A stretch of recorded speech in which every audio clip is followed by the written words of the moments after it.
Hello everybody, it's Louisa here. Welcome to my YouTube channel.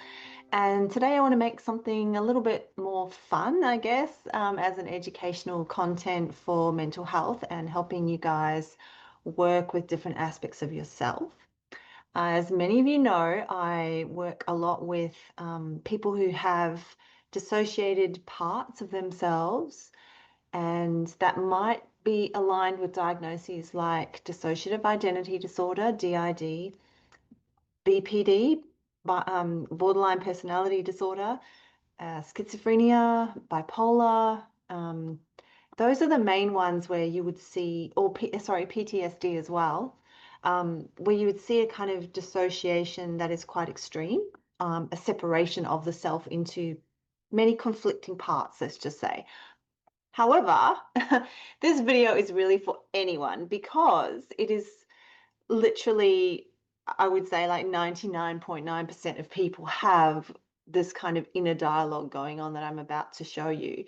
So this work can either be deeply, profoundly healing for somebody who's literally got a whole lot of parts that are very dissociated and are not on the same team, so to speak.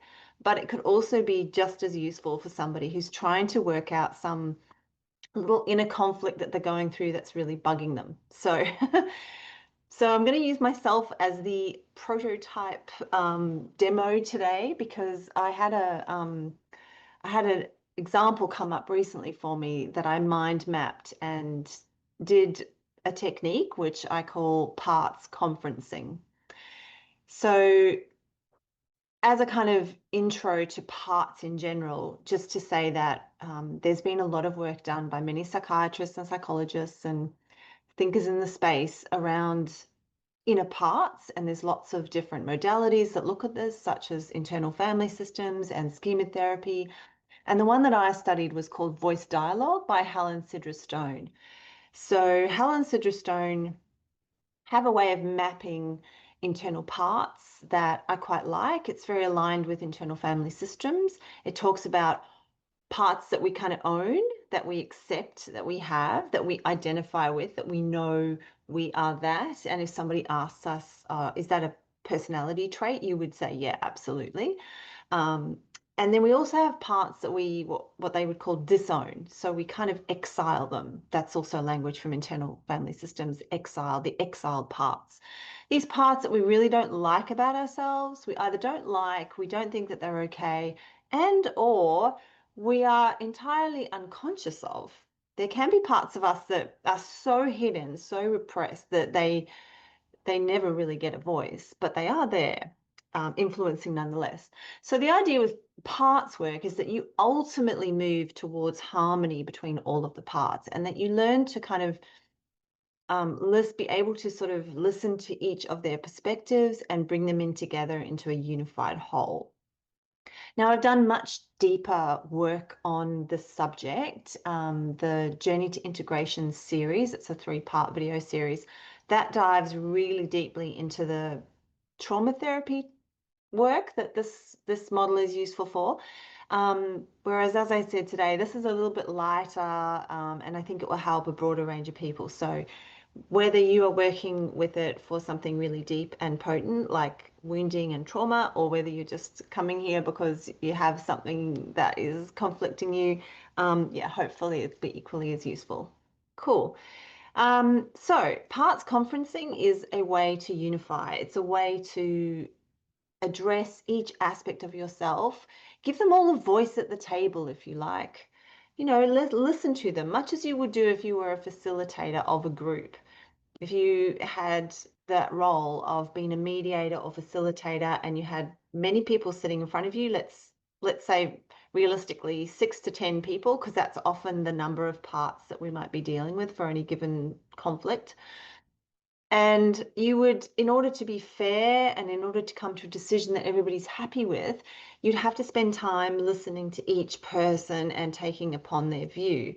And the nice thing about this work is as you do it consciously with a piece of paper or a journal or whatever format you use, the other parts are mindful of each of the responses. So it's like all parts are listening, right? All parts of you. I'm just going to turn off this heat lamp behind me because it gives off this weird light in the background that might be a bit disturbing. So, so all parts are conscious of what's going on, and often the parts don't want to hear each other because they're holding very different viewpoints about a subject matter. So this process in and of itself can actually bring out a lot of harmony within you, and you can find a place of peace.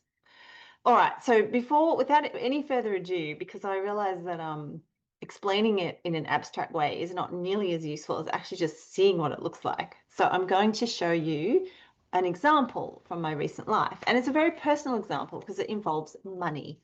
Now, many of us, have a lot of internal struggles around money. It's one of those subjects that can bring up a lot of wounding and a lot of fear and insecurity, and so yeah, I'm just gonna like put a little bit of myself on the line here today and share something really personal.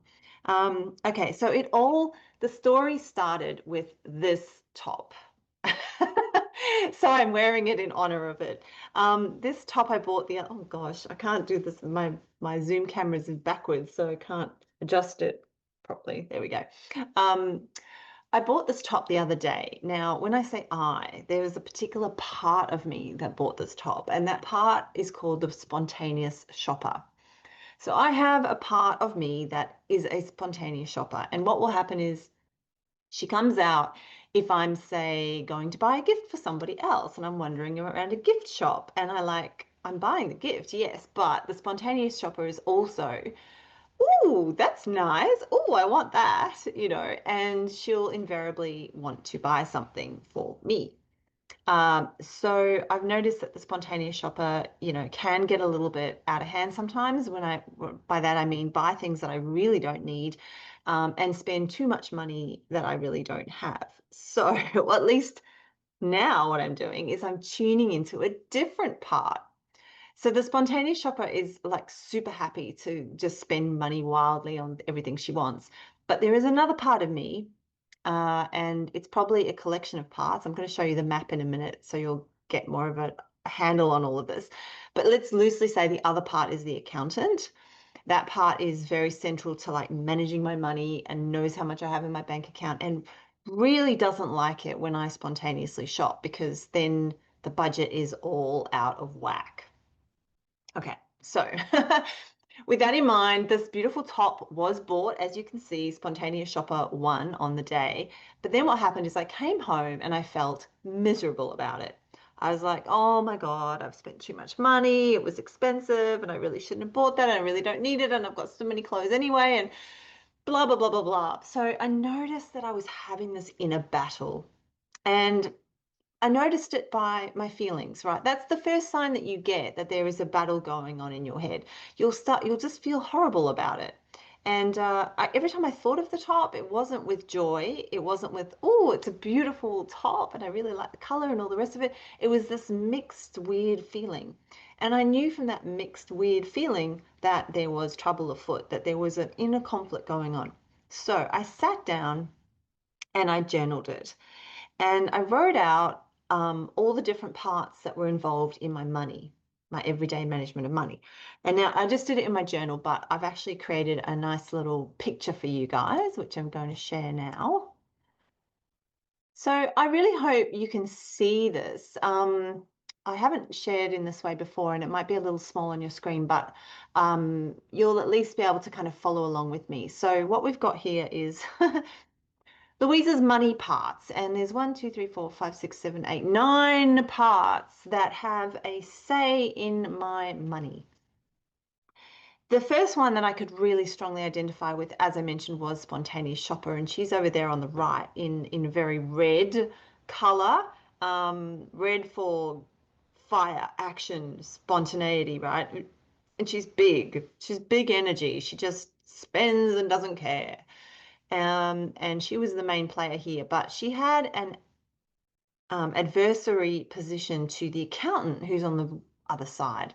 Now, the accountant is that part of me that wants to be really sensible and wants to consider what I spend and wants to know how much is in my bank account, as I mentioned. Now, closely linked to the accountant is another part called the nest egger. The nest egger is the part that actually wants to save for a future, like superannuation or, rainy day.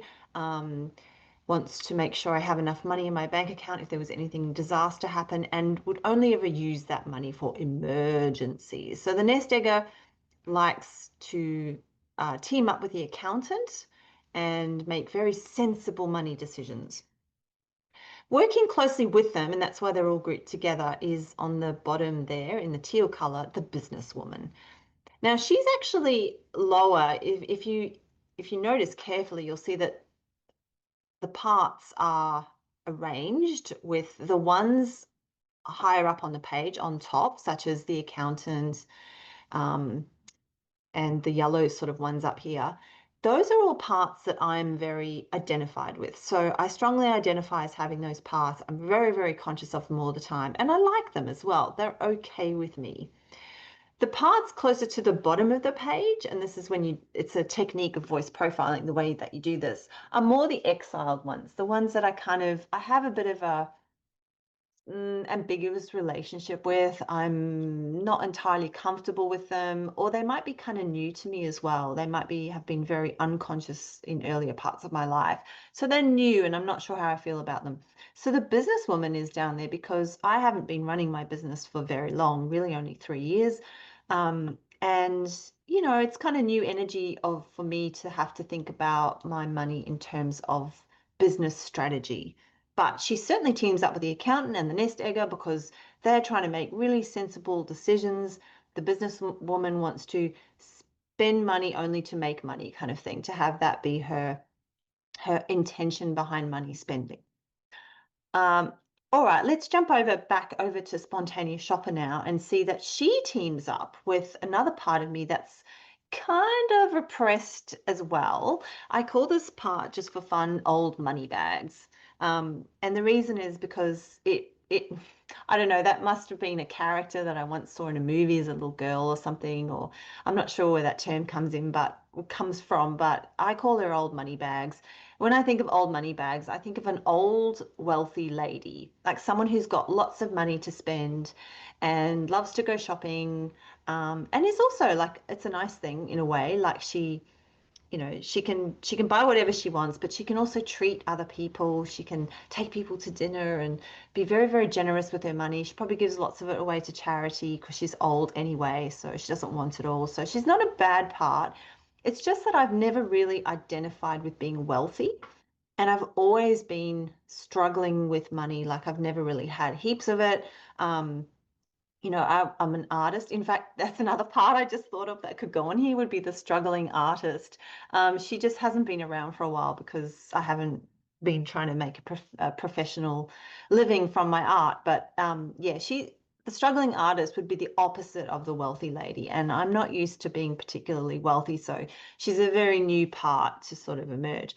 However, she does team up with Spontaneous Shopper because obviously, Spontaneous Shopper likes to see herself as wealthy. So, those energies can become a bit of a force.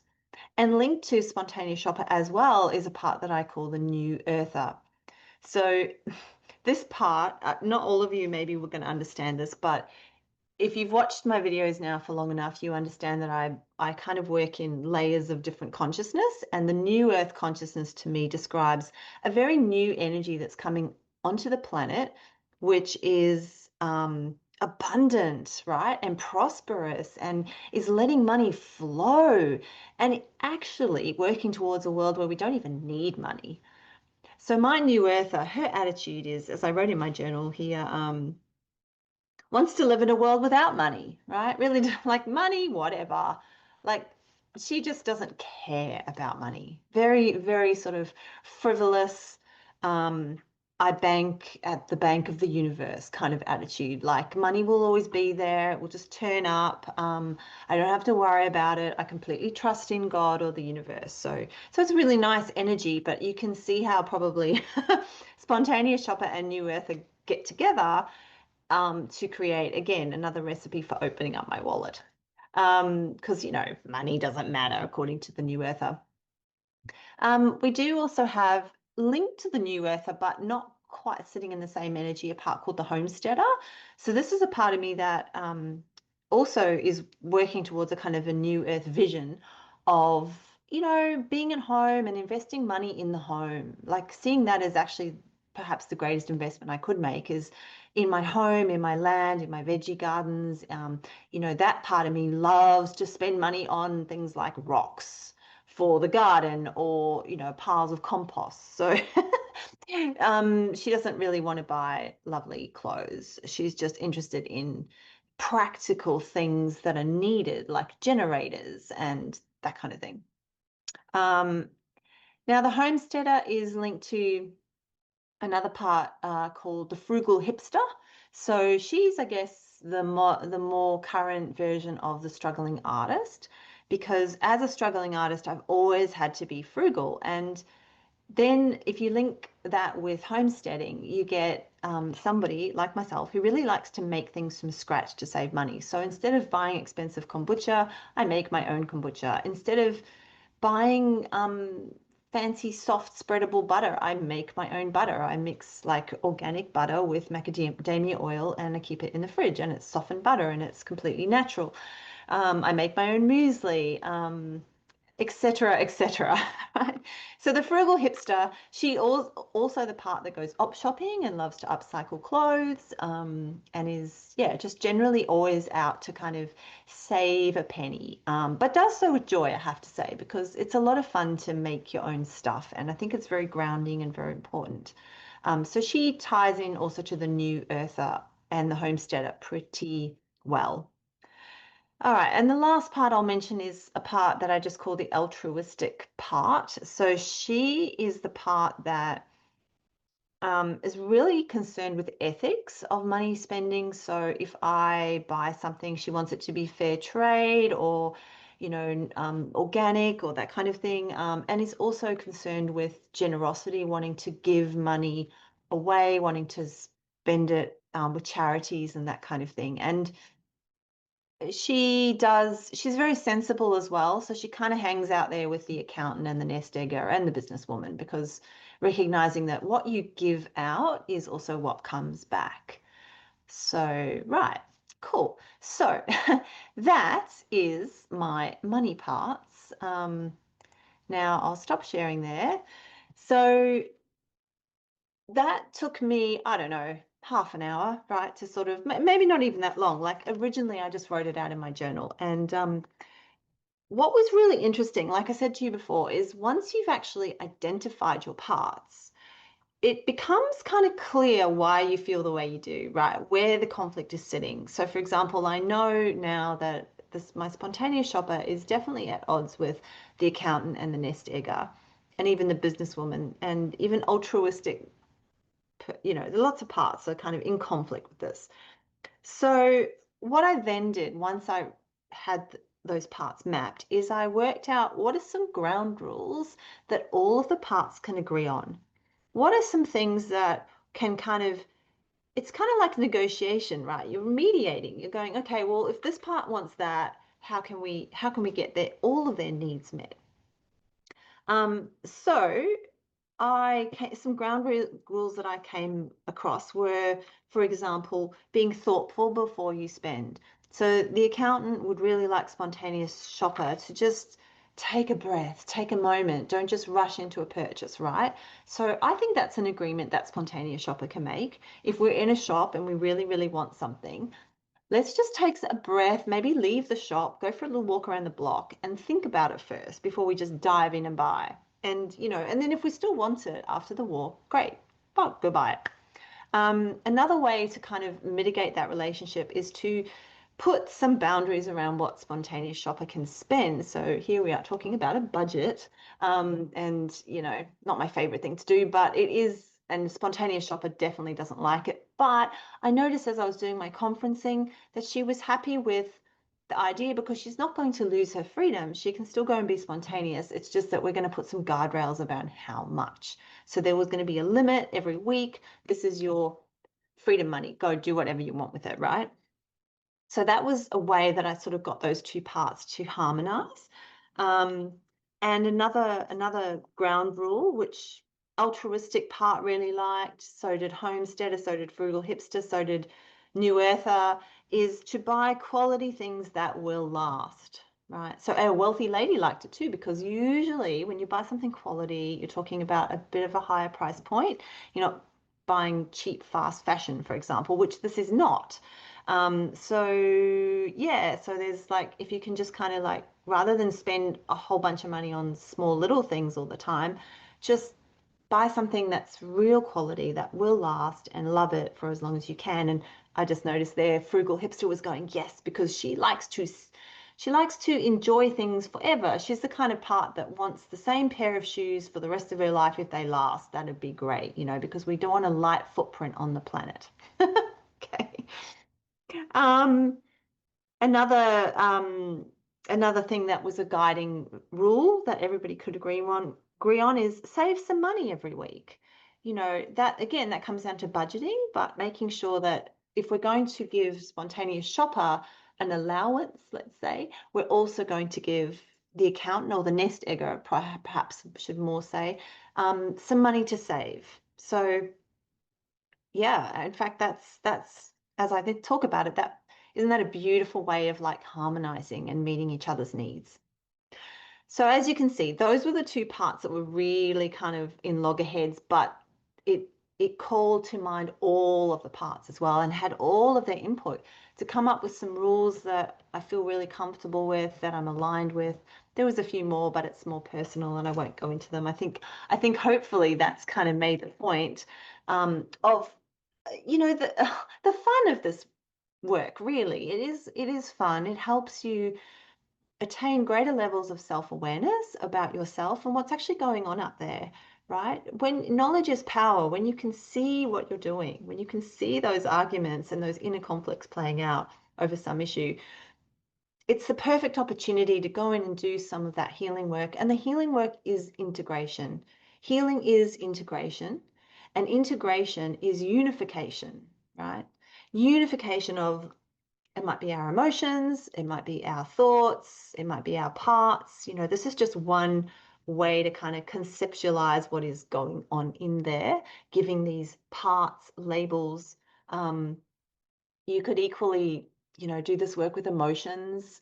But I find labeling the parts kind of part of the fun, the fun of it. Yeah, creating a metaphor for each part. So, yeah, so hopefully that is going to help some of you guys out there feel inspired to perhaps untangle. If you're feeling particularly messy in the head, like you've got a lot going on up there, and it's a great thing to do when you've been triggered. It's a great thing if you notice those mixed yucky feelings about something. Go ahead and explore all the different voices inside your own head, and treat them all with respect and reverence. And you'll also find another byproduct of this work is that you will hopefully unearth a few of those quieter voices that don't often get a lot of airtime and might be wounded. They might be wounded parts, or they might be repressed and disowned by you because for some reason it wasn't okay to have those parts. And the wealthy lady is an example of that. She's not really a wounded part. She's just a part of me that I haven't let out because I think in a way she's in opposition to altruistic part who believes that money is kind of evil and it's not spiritual to have money. That's a whole nother can of worms. So yeah, and perhaps identifies wealth as, I don't know, rampant consumerism that's always bad for the planet and for everybody else. So like there's even deeper layers I can feel there that I could have gone into, but just to suffice to say that the work is going to help you unearth some of these more exiled parts and voices and thoughts in your head, and you'll begin to see, oh, okay, I've in my case, I've made money the bad guy, and maybe that's a block for my abundance and my flow of prosperity, which I do want at this stage in life because I feel like I'm going to be a really good guardian of money, like I'm at an age where I wouldn't go and do stupid things with it unless I let spontaneous shopper be in charge all the time. But no, that's not going to happen, is it? Because I've done the work. And she's content. I can feel it. And you'll know that this work has worked because that yucky mixed feeling will have subsided and you will feel at peace. And ultimately, that's what we want from this work. no matter where you are on the spectrum of wellness, whether you're doing this for just a bit of fun or whether you're doing it to really heal some deep wounds. Yeah, so I hope you enjoyed that and that it was helpful, and I will see you in my next video. Namaste.